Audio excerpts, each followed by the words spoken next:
Okay, so here's where we left off in that last video. We can find this area that's trapped between two curves. Notice I'm not going down to the x-axis.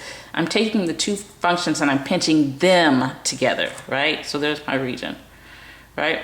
So if I can find the area that's trapped or bounded between the two curves, I should be able to do top, whichever one's highest. Okay, notice you drop your pencil, whichever one's the highest one is top. And then the lower one is going to be your bottom. So top minus bottom, okay, from -1 to 3 dx. So what I've done is I have taken this region, and we already know that this is 10 2/3 units of area.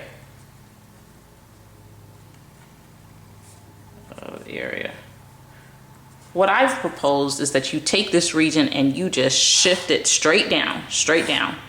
So if, for example, this pen cap was 10 2/3 units of area up here, it should also be 10 2/3 units of area down here, because it's the exact same area shifted down. That's the point that I'm trying to make. So all I did was I took these two functions and I shifted them down 10 spots. Okay, so that's what you see in your notes right here.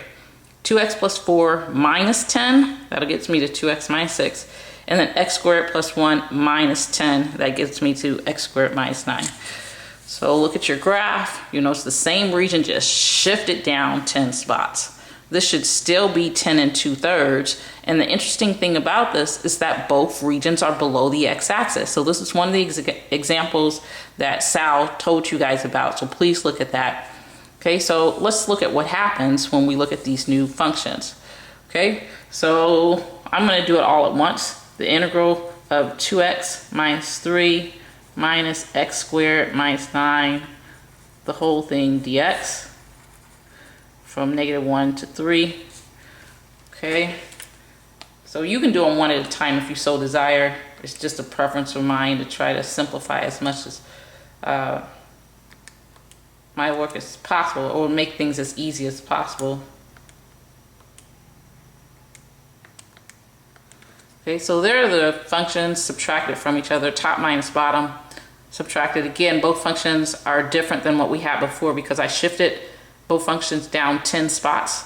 So if we do second calc, number 7, and our lower limit is -1 still, and our upper limit is 3.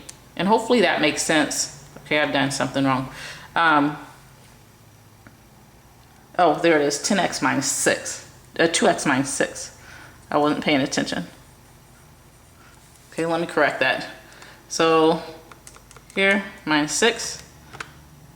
Okay, so let me show you where that error is coming from. Look, here it says 2x plus 4 minus 10 should get me to 2x minus 6.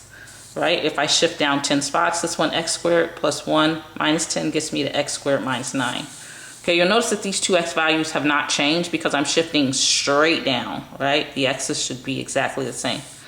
All right, so now with this correction, okay, the reason that I show you the errors is because I want you to know what to do if you were to make an error.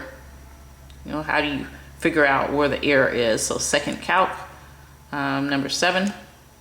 Lower limit -1, upper limit is 3. There we go. Still 10 2/3 units of area. Pay very close attention. When we smash these two functions together, bam, right? We make it one. We create a hybrid, right? It's not one function, it's not the other. It's a combination of the two. And look, the region looks different, although it represents the exact same area. Look at that. Hold on. The region looks different, even though it represents the exact same area. So this is 10 2/3 units of area. So is that. They are one and the same.